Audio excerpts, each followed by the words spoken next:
Hello and welcome. I am Raquel Egusquiza, the Executive Director for the Latin Grammy Cultural Foundation, and I am honored to be your host today.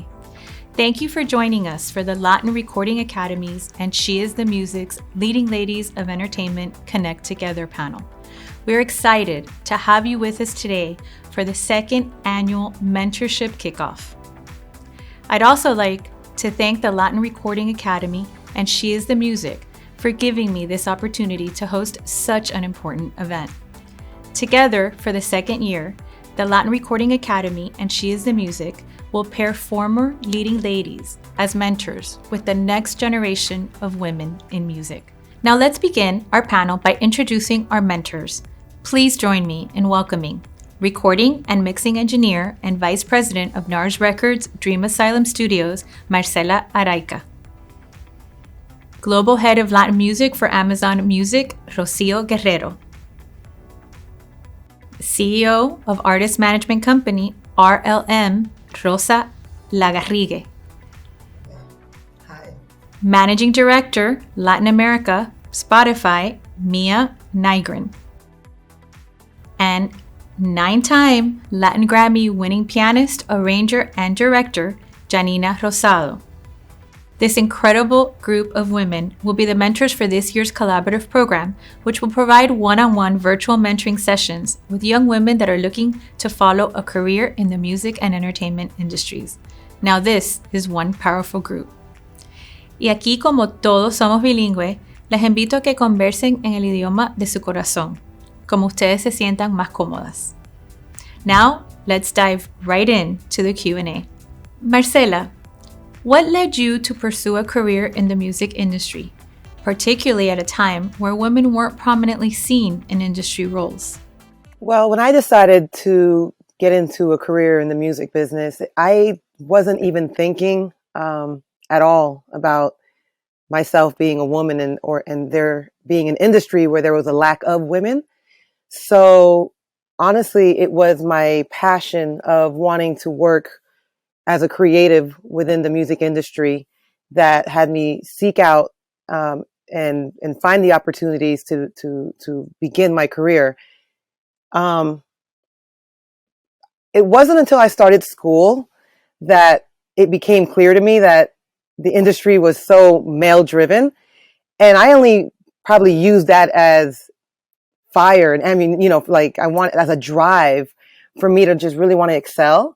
And, I was constantly also told by student colleagues of mine that I was going to school with that, more than likely I wouldn't be able to make it because there was such a small amount of women doing what I was doing, which was engineering. And like I said, like I would think about it in the back of my mind, but for me, it was like, you know what? I grew up with two brothers. I don't have sisters. So for me, it wasn't an unusual circumstance for me to be around guys all the time. Growing up with, Latin parents, I wasn't allowed to do anything without my brothers. So, being in this career, it was something that was challenging, very challenging as I started, pursuing it. But for me, at the end of the day, it came down to passion. What did I want? What did I want in my life? And I wanted to seek out the life that I wanted to have without allowing any obstacles such as, the ratio of men versus women being something that would stop me from going after, something that I wanted to do in my life. Well, Marcella, you definitely proved them wrong, and you definitely did it. So congratulations on all your success. Thank you. Janina, te quiero preguntar la misma pregunta. ¿Qué te llevó a seguir una carrera en la industria de la música en un momento donde las mujeres no se veían prominentemente, ¿no?, en la industria? La música estuvo siempre en mi casa, antes que yo, porque mi papá era profesor de música.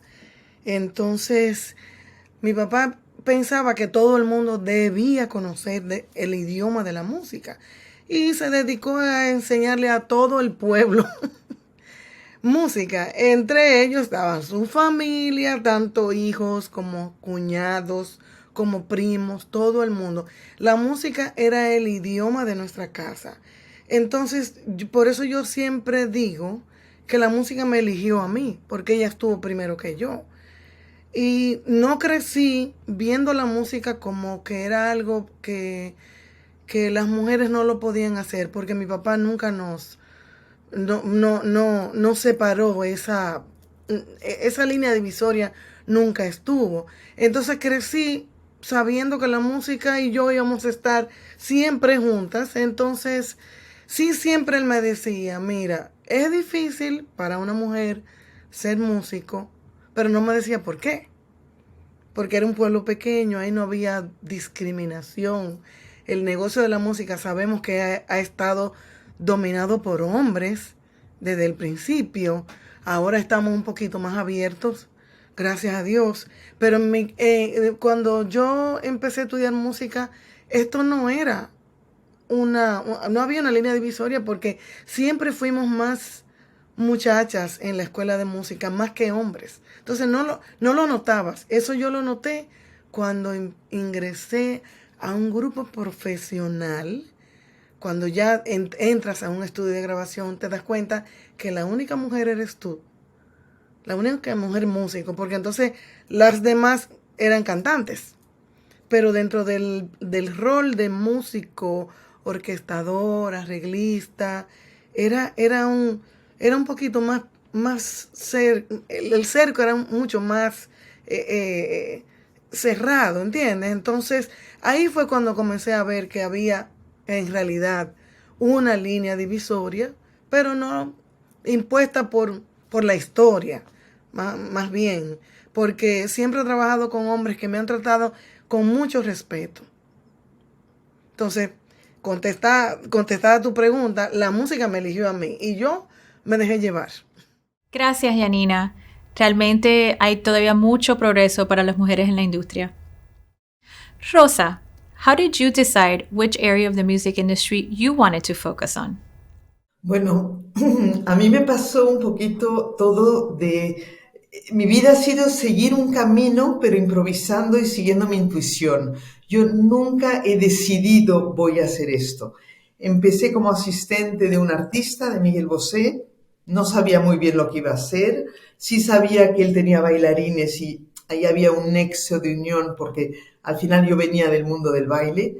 Pero me metí y me fue gustando. Después conocí el mundo de la discográfica porque en aquella época me apoyó muchísimo CBS, que era la discográfica de Miguel, también me gustó. Y así fui paso a paso encontrando mi camino.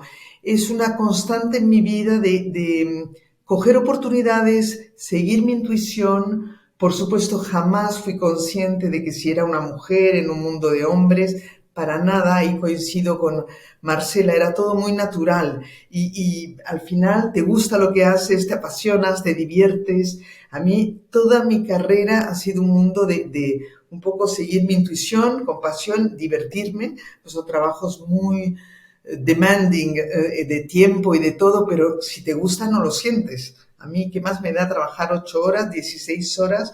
Mientras te guste, estás fenomenal.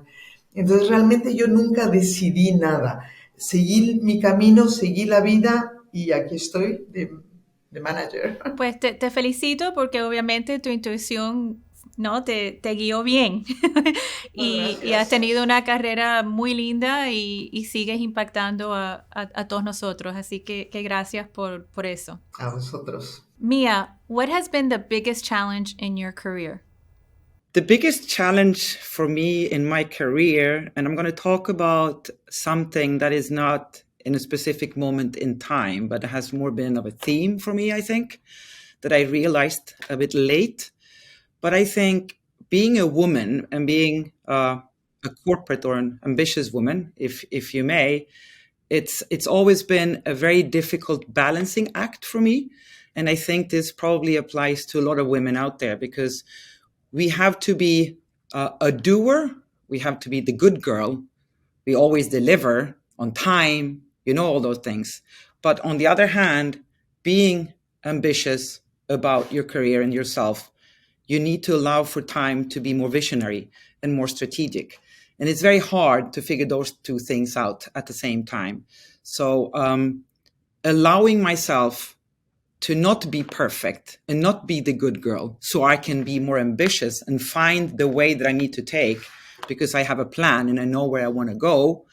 That needs, again, time. You have to network. You have to be out there. You have to think about the future. And if you don't allow yourself from a time-wise perspective, that's not going to happen. So I think that is, for me, it's a continuous balance. It's a continuous challenge because it's also, of course, related to what we do at home and all the relationships that we have to nurture with family and friends. So that would be probably the theme for me that I struggle with still today. Rocío, I'm going to ask you the same question. What has been the biggest challenge in your career? But I also want you to share with us what you learned from it. I want to start by saying that even though what I'm going to talk about have been challenges, it has encouraged me to do more what I do. I think Marcella said that before, like that fire. To me, it's been like, okay, let's be the change I want to see. And if this is a challenge, then I'm going to do it more. So we change that challenge, if that makes sense. I think there are two answers to the questions that I want to address. The first one is like, it has been a challenge, but we have overcome it. It's been kind of translating the importance of the Latin music industry and community to big tech corporations and companies that maybe didn't have the understanding or the knowledge of how rich, diverse, and big this community and this industry is. And I think that behind the scenes work we've done in big corporations and big companies have been a challenge at first. But now that we overcome it, it's like you look back and you're like, wow, I'm glad we were so insisting and we were so perseverance with that job, because today a lot of these places understand the importance of our community. That in one side. And then the other side, a challenge that I still kind of face sometimes is being the only woman in some rooms. It has changed, I must say, and it's better than 15 years ago, but I still am sometimes the only woman in a room with an accent, which to me is still something I'm self-conscious about. And, when you come to these rooms in big corporations and big product tech companies, it's intimidating sometimes. But as I say, it was like the fire inside. Okay, so I'm going to still be here. So we changed that. And then in general, I have had a lack of role models of Hispanic women in big leadership positions. Now we do have Hispanic women in Latin positions, but I still don't see enough of Hispanic women in non-Latin related positions in big companies. So I'm like pushing forward so that change as well. Well, you're definitely an example, right, of taking those challenges and turning them into opportunity. And I think clearly, as we look at all the women on the panel today, we're seeing role models, right? And I think that's huge, because if you can see it and you see someone that looks like you and you see yourself, you know that you too can accomplish it. So congratulations to you and to all the women with us today, because you truly are role models for all of us in the industry. Thank you. Thank you. Rosa, I want to ask you, have you seen advances for women in the music industry? I know we were just talking about, so much more needs to be done. But what advances have you seen since you first started your career? And what does progress look like for the future? Well, I think I've seen a lot of advances, I must be honest, especially, for example, when all the production, in the production side of concerts, of TV shows, you see a lot of women. You do see more musicians. I mean, you see more managers, women. I think there is a big progress, but I still miss engineers, for example. I think Marcella is going to agree with me. I mean, you have very few engineers. I think we lack of women in very high positions, like CEOs of big companies, hardly any in the Latin world. And I think we need more entrepreneurs in the women. I think we tend to still sit back and not be entrepreneur in the music business. There's a lot of women working in the music business, but I would like to see a little bit more of empresarias en el negocio. Jefas, las There's been jefas. a huge change in I've been 40 years in this job, and I can tell you there's a big change. Yeah. Well, it's great to hear there's big change, but there still seems to be a great deal of opportunity, right? And I know each of you are in your respective roles are continuing to push forward and to give back and pay it forward and help other young women that are aspiring to grow their careers. So Absolutely. thank you. Mia, what can the industry do to promote more equal opportunities for women? I think that this is obviously a super important question, but I think the first thing that we all have to realize and acknowledge is the fact that we are so far away from any kind of decent level of equality between men and women.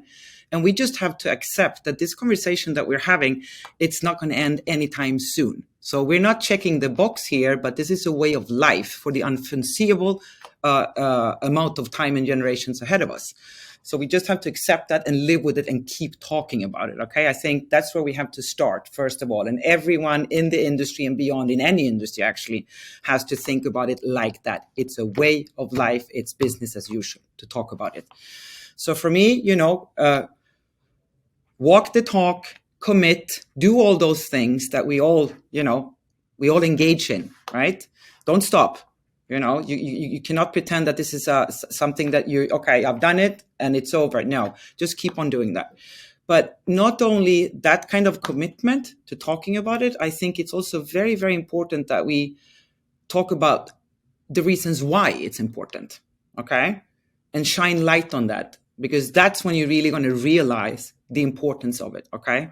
We have to talk about the consequences if you don't make the change and if you don't stay, on top of the topic and making these kind of changes that we absolutely need. And for me, I always try to highlight the positive business effects of a balanced board, a balanced management team, or a balanced working group. For me, innovation is extremely important in the field that I'm in and that we're all in. You can only find innovation if you have an equal set of men, women, or whatever we're talking about. You will not find innovation if you don't talk to everyone and listen to everyone's different point of views. And if you don't innovate, your business is going to die. So that's what the things that we have to talk about. Why is it important? The other thing that I think is very efficient to communicate and say is that for the younger generations today, the understanding of gender is completely different from the generations that I belong to and above, okay? It has changed so much. So if you sit in your position or in a company or in an industry and you don't accept and try to understand that, you're going to become very, very old, very, very fast. So for me, that's the things that I need to talk about, and how everyone does it is going to be independent. But don't forget, explain why it's important and explain what's going to happen if you don't do it. Mia, thank you for sharing your insights. It's so important to continue to strive to provide those equal opportunities for women in the industry. Marcella, what can women with established careers in the entertainment industry do to improve conditions for women that are just starting out? Well, I think, for women that are established in the industry today, is really be there, give opportunity. Start with, it doesn't have to be the biggest position in within your company, but allow them to get the foot in the door. I think that's the hardest part, because, once you have that first foot in the door, that's their chance at that point, right? Now they have to do their part to show and prove what they're made of. But a lot of times that first foot, they don't even get that opportunity. So I think, being able to be there, to speak, I love speaking to young women as young as when they're in middle school, 6th, 7th grade, because I believe that that's where, they are so impressionable at that age. They're trying to figure out what their life is. they might have, a idea or feeling, but they don't know how to articulate it yet. So by having women like ourselves here today, and they can hear panels like this allows them to really figure out their trajectory from being really young as they grow into adulthood. So by the time they start graduating high school, they already have their target. They know exactly what they're going to go after, or at least go within it. But obviously, I think opportunity and mentorship go hand in hand for women, especially if we're, we know being established what it took for us to get here. So we have to be able to help out and do what we can to, those that are just starting out and trying to figure it out, for themselves. Well, I'll definitely invite you to speak to middle school young women. I know you'll really inspire them, and I would love and it that. is so important to continue and help them as they're figuring it out, right? I think Absolutely. we spend a large part of our lives figuring it out. So the earlier we can get some of those insights, the better off we'll be. Yeah. And even like seeing, women that look like themselves, a lot of times they just don't know, like, whether they're Latin, Black, they just are like, they don't even know. Right. Like growing up and knowing how much like I wanted to be a creative in the music business. I had no clue. I really didn't have any engineer women that I looked up to at the time. When I was growing up, I was looking up to a songwriter engineer by the name of Linda Perry. She was an artist, incredible songwriter. And I knew that she kind of, twinkled and, worked on the boards as well as an engineer, but there wasn't this vast majority. So, well, now they have you. Yes. Janina, ¿qué deben tener en cuenta las mujeres que ingresan a la industria de la música a medida que construyen sus carreras? Que el hecho de ser mujer te va a presentar desafíos muchísimo más grandes. A veces tan grandes que tú piensas que no puedes atravesarlos. Pero por otro lado, te tengo que decir algo. Ser músico y ser madre son dos desafíos grandísimos que nosotras se nos presentan. El hecho de ser mujer no es tanto por que el tema esté dominado por hombres, es que las mujeres hemos dejado por el rol de ser madres, por el rol de ser amas de casa. En un momento de nuestras vidas hemos tenido que abandonar esa parte de la música y dejar que los hombres también hagan su parte, porque ellos sí tienen todo el tiempo. Nosotras, por ser madres, por dedicarnos a una parte que es neurálgica, a veces tendemos a descuidar un poquito no, abandonarlo, digo yo, o dedicarte de lleno a eso y no ser la otra parte, que es lo que muchísimas veces suele pasar.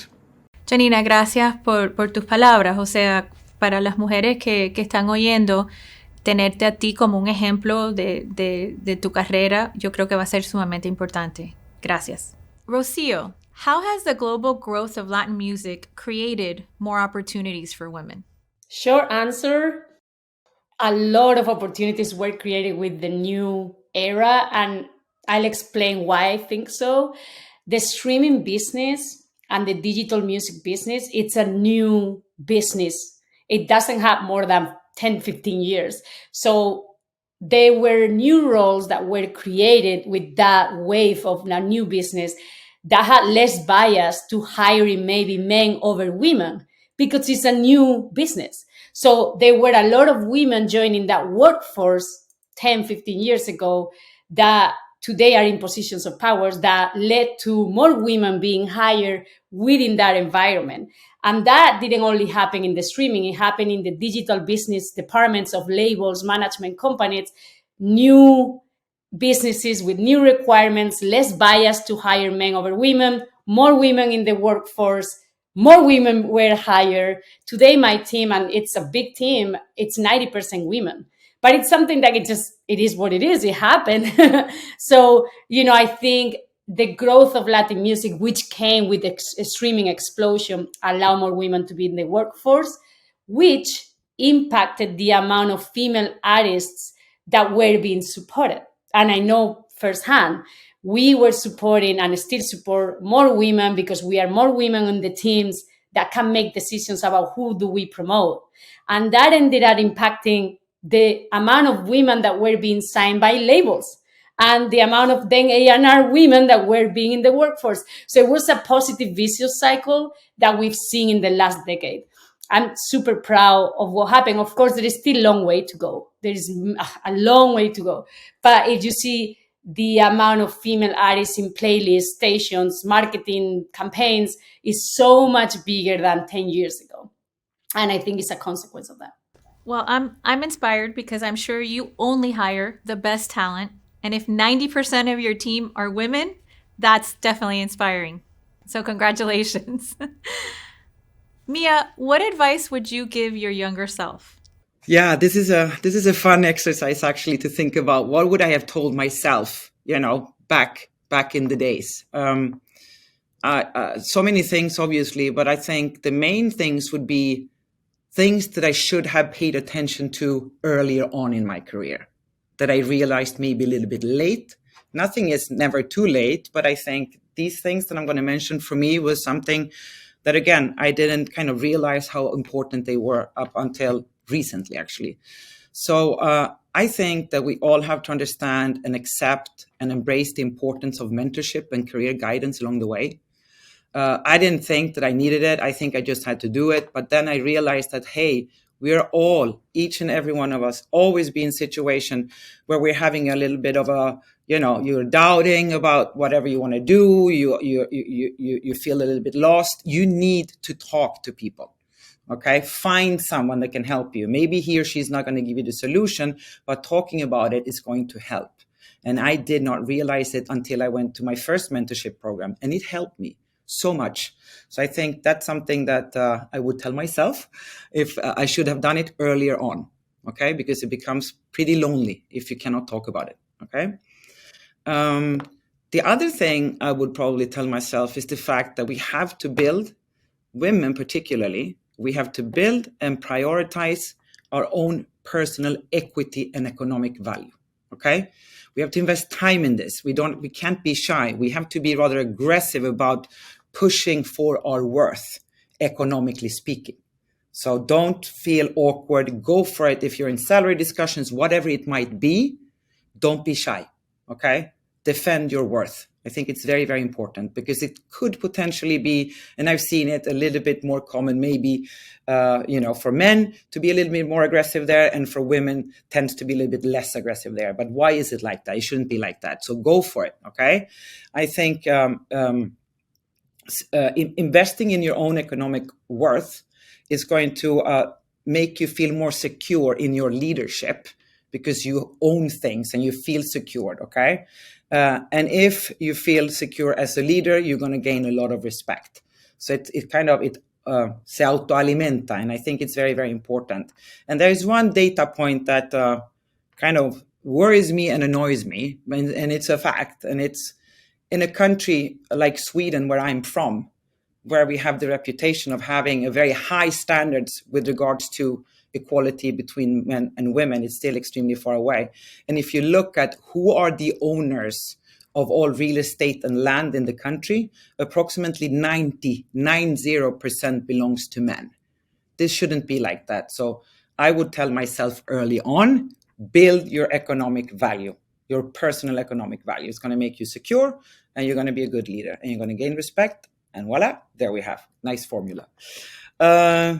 The other thing that I will also tell myself would be proactively support other women from day one. I thought that I couldn't give support or value to other women unless I had reached a certain level of experience. And that's not true. Women shall support each other, again, from the very, very beginning, when they're junior, whatever they're in. We have to build that network together and support each other. And I didn't believe that I had anything to bring to the table, but I realized actually it's not about that. It's about just supporting each other because we are maybe not as good as men doing it. Thanks, Mia. Can you imagine if we knew when we were our younger self what we know now? how much further we would all be, huh? Rocío, how did you stay motivated as your career grew and you were facing new challenges? Well, I talked about the challenge earlier, and I still face those challenges today, but I always try to remember the privileged position I'm in to, and I know this sounds straight from a manual, but to make the world a better place on my scale. It's not a huge scale, but it's still a big scale. So I feel like I have to remind myself that I am lucky to be where I am. So we can continue to bring our industry to the forefront of the business, making it a more diverse industry. And we're helping fans and artists see themselves in these platforms and these streaming services. So they see that they're themselves represented. So I think that's huge and very important. And also, as I said before, we are making the industry more diverse by having more women. So that's the second thing I tell myself. I have two daughters myself. So I hope they see that really anything is possible. And they don't even question growing up whether there is something they can or cannot do. So That's great, and I'm sure you're an incredible role model to your daughters as well, living by example. So thank you, Rosa. Obviously, the industry is extremely demanding. How do you keep your energy up and take care of yourself so that you're always showing up as your best self? Well, I think it's very important to know where you are. What is your life? I mean, you have your professional life, and it's true that it's very time consuming, but I think you do have to have a personal life. It's very, very important to keep your family, your friends. I mean, I do support women to have children because that's one of the facts that, is very important. We do have children, and I think that's a very, very important part of life. Of course, you need to have passion in your work. I mean, we all have said that passion, and, that's how you wake up in the morning happy and motivated. But I think the to have your feet in the ground and to really know what is important, and it's very important, your family, your friends, and your professional life. And I do take care of that, but enormously. And I think it's part of the clue of being having an equilibrium in my life. And it's been important through my whole life. My friends are not from the business. I mean, I of course have friends in the business, but I have my friends. They are architects, whatever, doctors, but it's very important to have this equilibrium. Balance is so important, Rosa, as you mentioned, and it's something that I think as women we're always struggling with, right? Finding that balance between career and family. Marcella, what advice would you give young women who are thinking about balancing career and family life? My advice would be, kind of what Rosa just said is make sure you take care of yourself first and foremost, because if you're not good, you're not going to be able to be in a healthy mindset with your career and, most importantly, taking care of your family. So I'm very much a huge advocate in making sure that, you take care of yourself mentally, physically, make sure you eat the right foods, when you can, drink a lot of water, because, excuse me, because when you are in a position where you are making big decisions, and you have children, and I have an 8-year-old son who has a very active life. It's very hard to find that balance, but the best way that I find it is making sure that I keep a very organized schedule. You have to be very organized in your life. And even if you have to, my mornings begin as early as 5:30 in the morning. And why do I wake up so early? Is because for the first 30 minutes in the morning, I like to wake up and take care of myself, whether that's, just sit there and meditate. I sit there and read, or I jump on my bike, on my Peloton bike, and I just kind of get, things just kind of going and flowing. And then from there, I'm very structured. It's a very structured lifestyle. I think before I became a mom, things were kind of, the career was just throwing things at me left and right. And I was so dedicated to that. But once you have family, you have to find that balance, and you have to only find it through an extremely organized schedule. If you try to do it as if prior to you becoming a parent, it becomes very overwhelming, and then things suffer. And that's where, you start to feel, the effects of it all within your job, as a mother at home. You start to get that mom guilt, and beyond, just family life. It's like I love spending time with my parents and my brothers, creating little pockets where I travel and just kind of, take that break. It's important to take the break, because it's very easy for us as career women to just jump on the train and keep going, and then realize like, wow, what just happened? Like, 3, 4, 5 months went by, and there goes half the year, so it's being really on top of what you have going on and being organized, and, just being smart, and with yourself more than anything, take care of yourself, take care of your mind, and, the rest will follow. That's great advice. And it's often, I think, difficult for us as women to take care of ourselves first, right? I think sometimes we're trying to take care of everyone else, that we lose sight of how important it is to take care of yourself first, so that you're in that right, space to be able to take care of others. So excellent, Absolutely. excellent advice. And also, I know this is gonna, like, it hurts, but you have to sleep. You have to sleep. Coming I from don't know. someone that starts at 5 in the morning, right?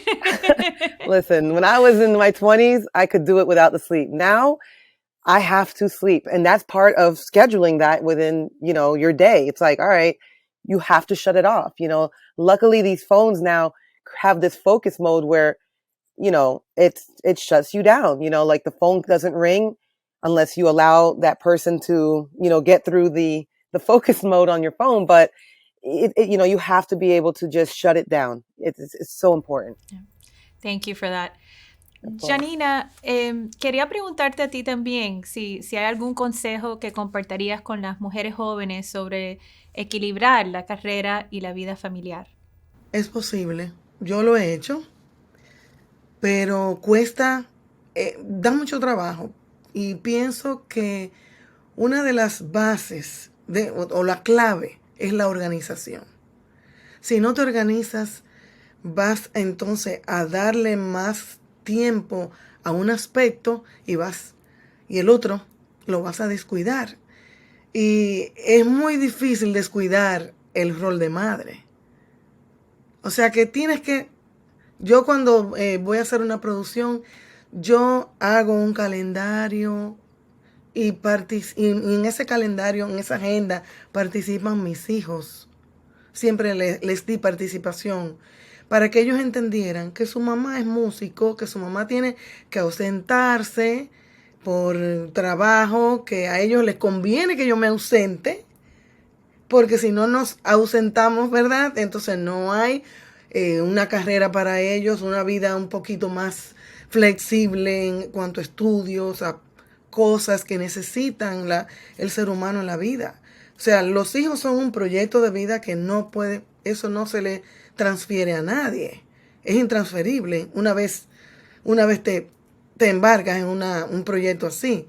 Pero la música es otro proyecto que es un aspecto que demanda muchísimo. Si no te organizas, no vas a dedicar más a un aspecto que al otro. Y entonces, en la medida que tú versas un poco para allá, descuidas y viceversa. Entonces, cuando yo tengo un proyecto, inmediatamente lo consulto con mi familia, lo pongo. No es que lo consulto, porque mis hijos no van a decir, no tomes esto y no tomas lo otro, pero los hago partícipes de lo que está pasando. Entonces, en ese momento son mis aliados, son colaboradores y cooperan con todo lo que tenga que pasar. Si tengo que ausentarme 1 mes, 2 meses de casa, siempre tengo tener la ayuda idónea. Cuando mis hijos estaban pequeños, mi mamá estuvo pendiente todo el tiempo. En Latinoamérica siempre tenemos a alguien que se ocupa, un ojo visor, ¿verdad? O el papá o la mamá, o si no están, incluso en mi caso, los dos salimos de viaje. Tanto mi esposo como yo, porque somos músicos ambos. Entonces, la organización es dejar otra orquesta en la casa Nos vamos de gira, pero dejamos una orquesta montada en la casa con chofer, con esto, con lo otro, con todo lo que haga falta para en el momento que se pueda presentar cualquier eventualidad. Entonces, me ha dado resultados, sí, pero la organización y el balance son fundamentales para los dos roles.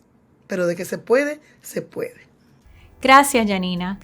And thank you to all of the incredible women on our panel today. Thank you for sharing your thoughts, your stories, and your journey with us. It's been truly uplifting and inspiring to have this conversation. Leaders like you have a real impact on our community and on our future generations.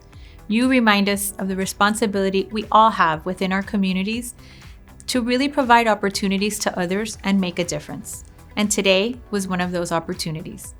Thank you for taking the time to be with us. And once again, congratulations to the Latin Recording Academy and She is the Music for this outstanding program. This is a platform for our entire industry to come together and support, empower, and celebrate the many achievements of women. To learn more about the Latin Recording Academy, please visit us at latingrammy.com. It's really been an honor to be your host today. Thank you. Y hasta la próxima.